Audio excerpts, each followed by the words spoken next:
siang ibu-ibu. Kalau ada bapak-bapak juga, selamat datang, selamat bergabung di podcast YPPB.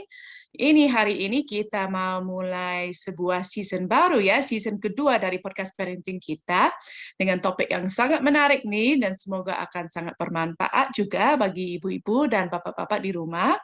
Topik kita untuk season ini adalah mengenai mengendalikan emosi pada anak. Dan pasti kalau kita ngomong emosi langsung kan ingat, aduh ada saat A, B, C, di mana kita ada tantangan dengan anak kita, mungkin ada emosi, mungkin mereka marah-marah, atau mereka sedih, atau apa ya. Jadi kita hari ini mau mulai membahas topik ini dengan identifikasi dulu, kira-kira macam-macam tipe emosi ada seperti apa. Ya, jadi kita hari ini ada narasumber kita adalah Kak Medi dan saya Abigail. Kak Medi, saya mau tanya lebih dahulu ini ya. Mungkin Kak Medi bisa jelaskan kira-kira seperti apa ya, macam apa emosi yang biasanya kita lihat pada anak? Iya, jadi kalau ibu-ibu di rumah semua pasti sudah tidak asing lagi yang namanya anak berteriak atau dia marah ya, dia marah, dia kesal, mungkin ada juga yang suka banting barang, banting pintu, atau jenis emosi lainnya misalnya sedih, dia nangis, atau dia tantrum itu juga termasuk jenis emosi ya, bagaimana dia meluapkan emosinya. Nah, jadi memang yang menarik adalah dalam hal emosi ini bahwa anak itu dalam perkembangan dan pertumbuhannya, otaknya itu belum mampu untuk mengungkapkan emosi tersebut. Jadi saya akan menampilkan sebuah gambar di sini, di mana supaya berharap membantu kita ya, supaya bisa semakin memahami. Nah, jadi kalau ini adalah otak dari anak-anak, ini ada yang paling pertama berkembang, ini namanya brainstem ya, yang warna orange ini. Ini adalah bagian sensori motorik dan pertahanan diri. Nah, sedangkan perkembangan emosi yang warnanya hijau itu berkembang kemudian, dan yang warnanya biru ini berkembang paling belakang. Jadi memang cukup wajar kalau anak-anak itu sulit mengungkapkan emosinya dengan kata-kata karena memang perkembangan otaknya belum sampai, kadang-kadang belum sampai ke sana gitu ya.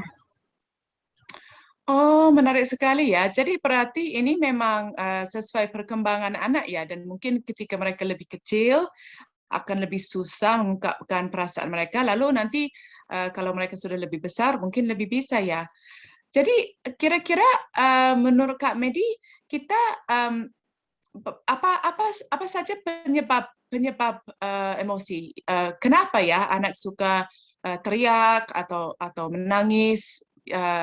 Apa saja penyebabnya? Iya, jadi kalau misalnya kita lihat di dalam gambar ini, jadi ketika anak mengungkapkan emosi, tidak dengan kata-kata ya, jadi dia tantrum, dia teriak, dia banting pintu, itu semua merupakan ungkapan emosinya. Sebenarnya dia hendak berkomunikasi gitu. Dia mau menyampaikan dia marah, atau dia sedih, atau dia kesal, tapi karena kosakatanya juga belum banyak, belum tahu juga mungkin saya sedang merasakan apa ya, apakah ini kesal, marah, atau sedih.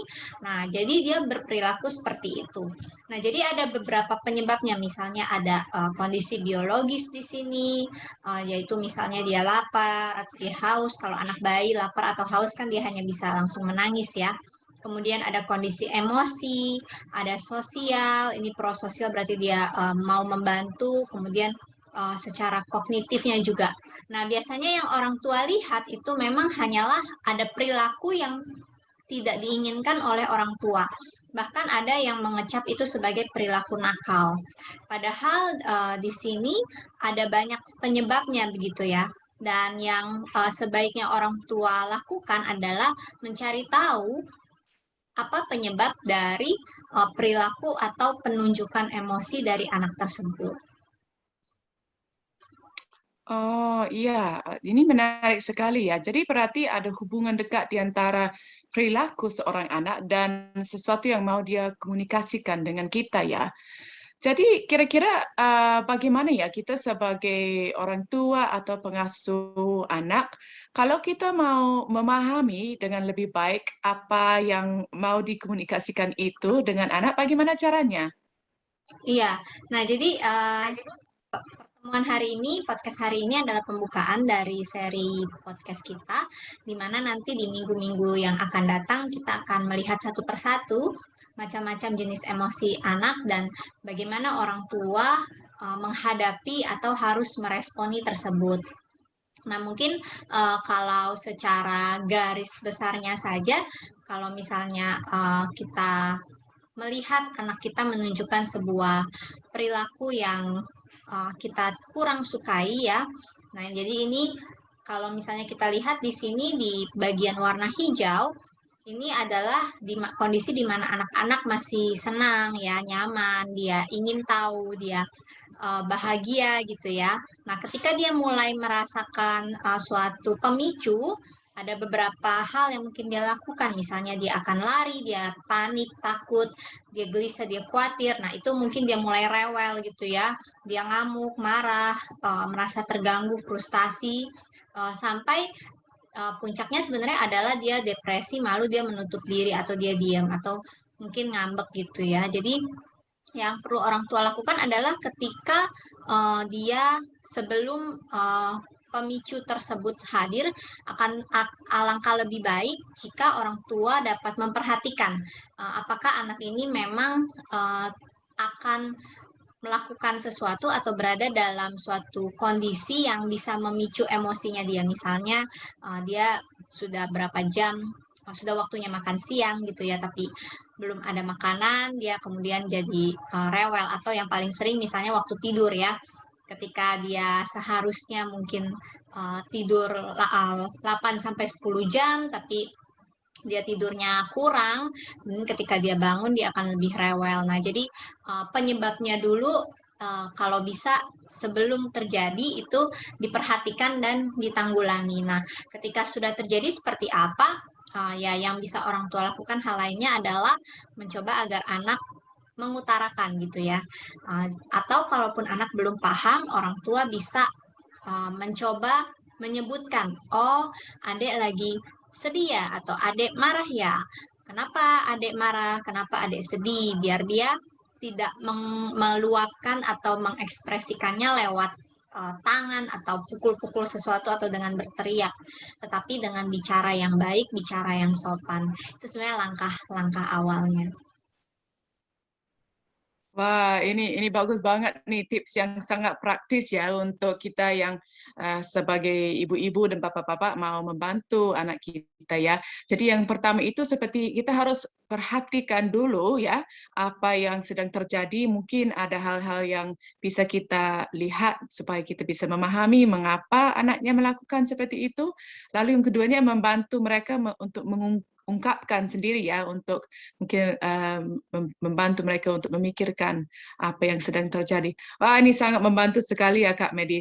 Nah, ini kita di sesi-sesi berikutnya di dalam podcast akan membahas satu persatu ya seperti Kak Medi katakan. Sangat dinantikan nih mau lihat, mau dengar untuk setiap macam emosi itu bagaimana bisa ditangani dengan baik, bagaimana bisa dipahami apa yang sedang dirasakan oleh anak kita ya. Oke, baik. Jadi ibu-ibu jangan lupa ya untuk subscribe di channel ini supaya nanti dapat notifikasi kalau seandainya ada podcast baru dan nanti minggu depan akan di-upload lagi podcast barunya. Ibu-ibu, bapak-bapak kalau seandainya ada pengalaman nih sudah pernah anaknya marah-marah atau emosi apa dan sudah mencoba cara untuk menanganinya, bisa ya ketik di kolom chat itu supaya bisa share pengalamannya. Mungkin ada ibu-ibu yang lain yang pengen belajar juga, pengen tahu cara menangani anak yang sedang emosi. Dan kalau juga ada pertanyaan, silakan ya diajukan di kolom chat itu. Nanti di podcast minggu depan kita akan membahasnya. Oke, untuk hari ini sudah dari kami ya. Terima kasih. Terima Bye. kasih.